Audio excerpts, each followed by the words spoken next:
Igbo Igbo ekene m n'ụbọchị nke tata sị ma dịla onye ọbụla na mma ya ka nwoke na-eti aka nọ ya na-aga aga ịkọ n'iru akọta mma ịkọ na-azọ igbute ọganiru biko na nwe video nwanne anyị nwoke a na-akpọ nwa Chineke postu na social media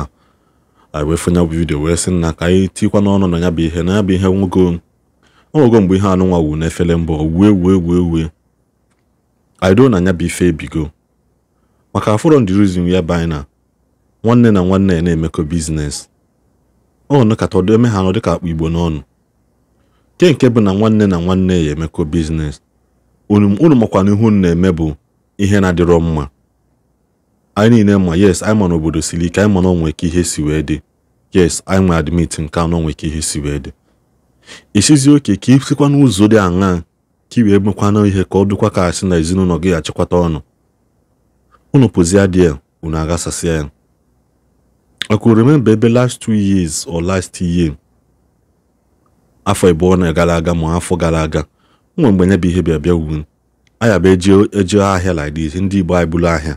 Ji obodo ọzọ, especially obodo ndị na-akpụ isi ana. A na-ebu ahịa agadi ya, ebuli dị eluzi ya.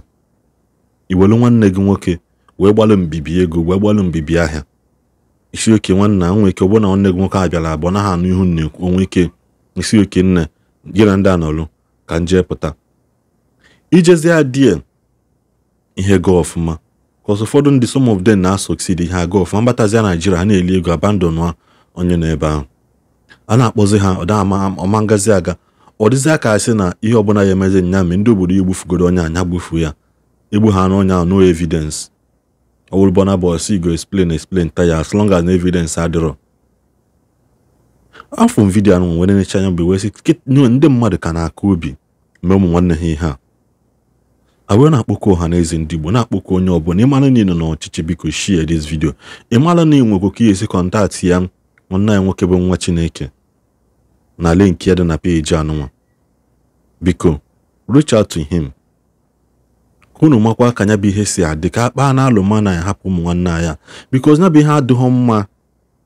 I'm on obodo dị nje but can you una ya akwụsịzi una ya continuous wele nwanne gị nwoke na-agbala ego edom na ụzọ dị mma gaa ya mgbolo na-abụ biko nenenu ihe nwanne anyị nwoke postu ka unu nụkwa n'okwu si ndị obodo n'ọnụ nụkwa n'okwu si mgbe akpọrọ ndị ahụ ha na ha ji mekọ ọnya wụ biznes na ihe ha kwukwanụ ka ha esi weta ego ọ bụrụ na biznes agara aga but what did you do with the money knowing fully well na nwanne gị nwoke agbato ebe nke ahụ why nekene no video akọ n'ofu Igbo ekele m ọnụ maka osi adị aka mbụ nwa Chineke agbanyego m ọnụma na-esu m mana ana m ayọ gị bụ onye Igbo onye nke nwere egwu Chineke ezigbo mmadụ n'ebe na ebe nọ na-enweta ozi a ka inyere m aka wee mee na ozi a ga-eru ndị niile ede n'ala Igbo ndị o kwesịrị iru aka ndị ga-anụ ọnọdụ nwanne anyị nwoke anọ wee mee ihe nke kwesịrị na ha ga-eme ọ maka osi adị na ọ bụ onye ozi ka mbụ tupu m aga n'ilu ịkọwa ihe ndị ọzọ a ma achọ ka ọnụ ga-eso voice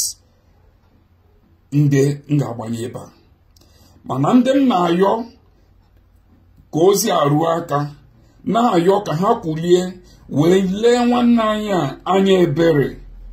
na-asịghị na ọ bụrụ nwanne ha na-ajụrụ na ka onye ziri ya gawa ka ihe ọ gara aga tinyewa aka n'ọdị ihe a kama ka ele anya na ọ bụ mmadụ ka a na-ekwu okwu ya na onye a nwere nne nwee nna nwee nwaanyị nwee ụmụaka ekwesịrị ilekwasị anya ebere wee mara ka a ga-esi wee napụta ya n'ọnọdụ a by ịkpọ the family of ndị ọnụ na-ahụ ebe a wee mee ka ha mee ihe kwesịrị ka ha mee nakwa ịmara ụzọ ọbụla ọzọ nke a ga-esi wee nye aka fụ na nwanne anyị nwere onwe ya ana m ayọ ndị ichie na ndị igwe na ndị ọzọ niile dị iche iche ịdị n'ala Igbo especially ndị ọha na eze ndị Igbo ma ndị nọ n'ụzọ ije ma ndị nọ n'ụlọ na-akpọ ọha na eze ndị Igbo ndị nọ na Mozambique na-akpọ ọha na eze ndị Igbo ndị nọ na Pakistan nakwa n'ebe na ebe ọbụla anọ nke ga-ebili wee megide ha ọjọọ wee save ndụ nwanne anyị a nke a na-achọ ịnara n'ike because of akụnụba nke ụwa. Mana tupu m aga n'iru, gee na ntị. Hello, Victor. Victor, you waste the time. Do not pay the money. Why? You last time said me and gave me a promise. You said you deposit the money at the end of July, but you still didn't do any deposit the money. Why? Why you not too sad about your life? Why you not scared about your life, your family? I kill you, Victor. That is not I gave you any threats. I tell you clear cut. Before ending the August month, you did not to deposit money, I kill you. God promise I kill you. I give you a hard punishment. I fuck off all of money, but I finish your life and fuck off your life. I didn't do any mercy anymore. The end of the end. That is the last message. I never to send again any message. I only gave the order of my people, shoot it, Victor. I did not take any mercy. I cannot to wait anymore. I can kill you. Chineke, ana m ekele gị ya gị ka ị were igwe iji ekwu okwu tụsara m ozi a n'isi nwanne m nwoke bụ Uche Chukwuibe bụ onye Ojiriva nke dị n'Enugu steeti bụ onye nke nọ na Pakistan ka nna ya ka gbatara m ọsọ enyemaka n'isi ya. O nwere mmadụ na-abụ bụ Patrick Deliber bụ onye ama Isiagu local gọọmenti and Anselm Chukwuemeka bụ onye nke na Pakistan bụ onye ọlụ Awọmmamma Imo steeti ka nwanne m nwoke butere afịa n'aka ndị obodo wee bunyefa ha wee na ha ga-akwụ ụgwọ after 1 month. Ha kwerekwa na-akwụta ụgwọ wee na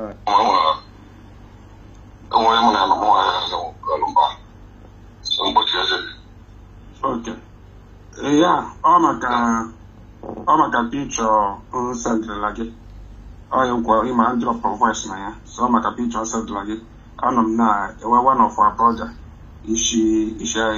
ala Igbo na-akpọ wee na-akọ one or two things so sị ka nnụtazie from gị nwa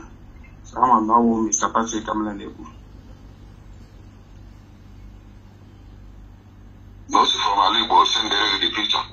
ya nọ nwanne ya dị ihe a nọ nwanne ya dị ihe a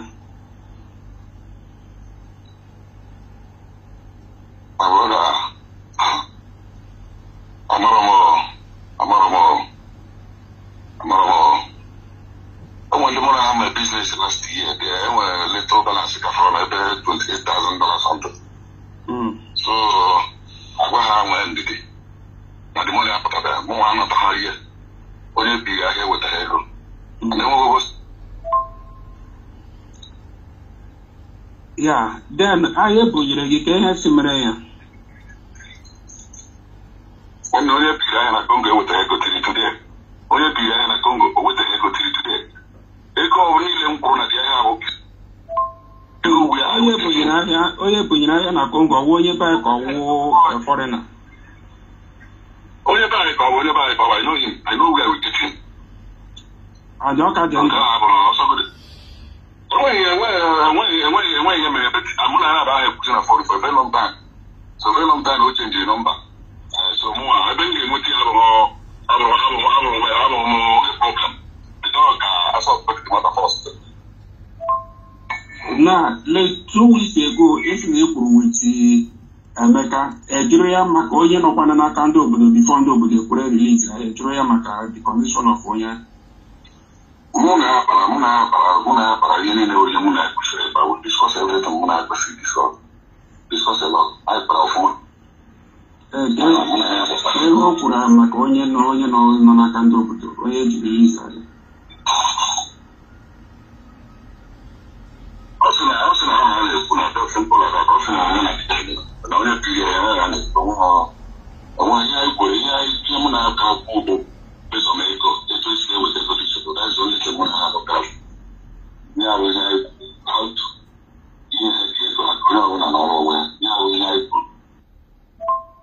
report so na ọ bụ nwa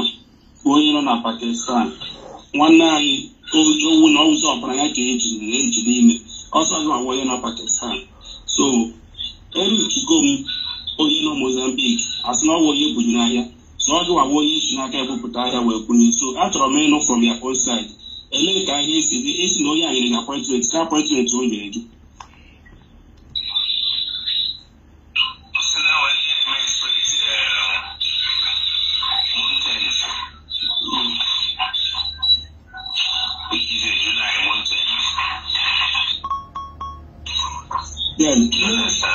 ihe bunyekwere ya ka ebe ọsị mere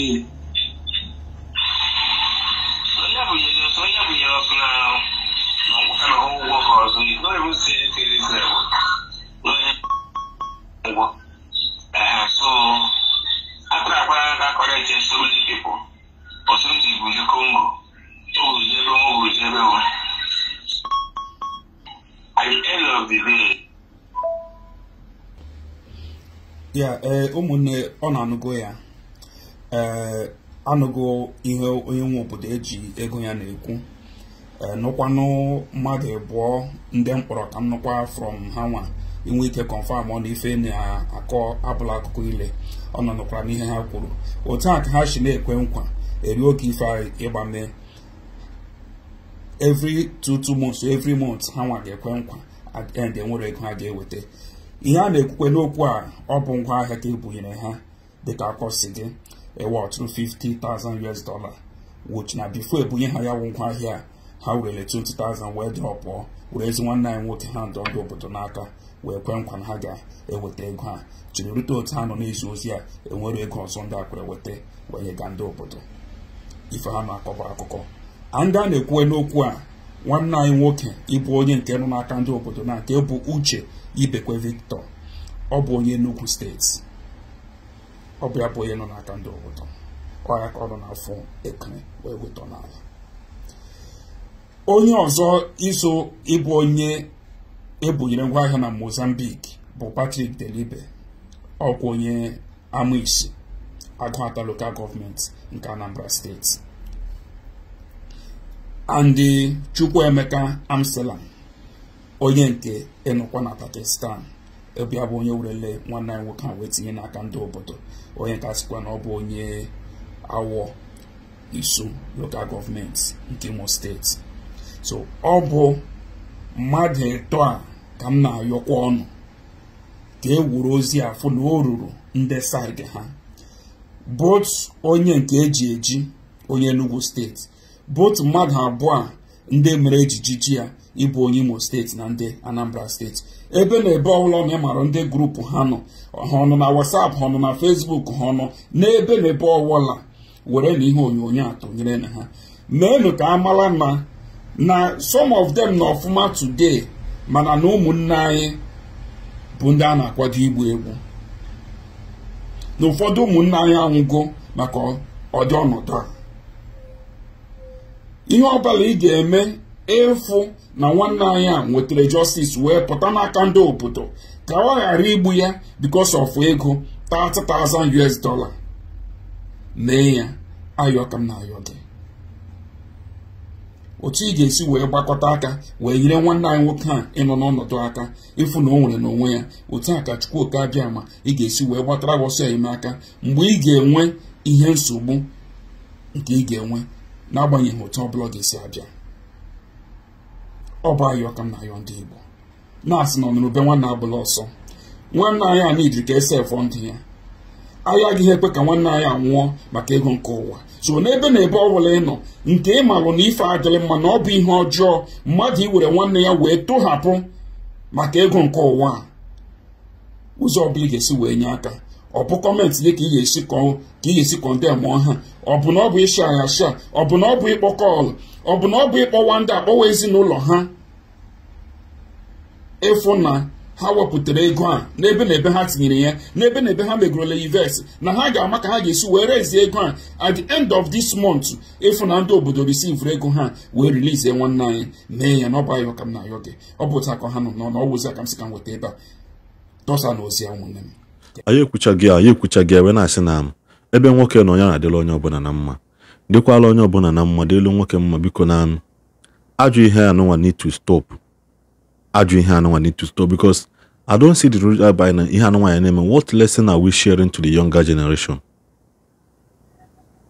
Igbo ebe ọbụla ya ji anụ mkpu okwu anyị onye na nwanne mekọ ya ọmanga smoothly why nwanne na nwanne mekọ ya ya bụ anyị mekọ n'ihe mgbe ahụ ihe aga ọfụma so ike onye a nwanne Igbo fụrụ nwaanyị na anabụta okwu ba ha n'okwu ego nna onye ọbụla egosiwa karati ya which is wrong. Why need to enable biko kina nwanne gị mekọ business if you come across this video na bụ a lesson to you gị na mmadụ na-emekọ ihe ọ bụ na obi akara gị ịga na anokwu ba ha na nke nna ka ewele gị wee mee collateral mee nke anụnwa nna say ha na you no longer interested in that kind of business ya bụ ha bụrụ business maka ụtọ ọfọ onye abụrụkwa ndị atị mpụ ofu ihe mee ya n'ụzọ ofu ihe ọkpọ ya n'ụzọ ndị ọjị ije binye ya ma ahịa ejidi ekechi ya n'aka ya because you never can tell the heart of men. Kezi ha abịa kọlọ ndị nwa ọbịazi ebe kọlọ ndị nwa ha na mbelede mekwalụ bade na-egbuzi onye egbu onye enu elu aka ana elu aka biko ụmụnna because itu ihe anụ nwa ọnụ onye ọbụla mana anyị share this video si share we rapidly ka this video wee na elu onye ọbụla ntị biko ị na-enecha anya video kọntaktị ya nwanne anyị nwoke anụnwa ka m nwale ka anyị esi wee kpee na bụ okpu ọ bụkwa nna ya kpọwa ndị ahụ na fon akpọba ha kpọwanụ ndị obodo nke na nwantị na mmata na ebe ndị obodo nọ bisi their own thing bụ wetara ihe ego ha ihe dị interested in ya wụ dia mụ na ọzọ na ọbụ na ego ha bata ha aka they can now do what they want to do and agbụchakwala onye ahụ gị na ha part ha cross echi ha yigbukwala gị. That's one thing ndị na-eme isi anana once they are gị na ha cross kwala echi they don't forgive and they don't forget. Biko ụmụnna ka amalụ na ihe anyị na-eme onwe anyị anya bụ ihe Igbo fụrụ nwaanyị n'anya mana nke anụnwa bụzi nke ya bụ ọ na-eme like this ọ na-eli ụmụ ụwa ọnụ ụmụnna kene m unu ka nwenu mgbe ọzọ.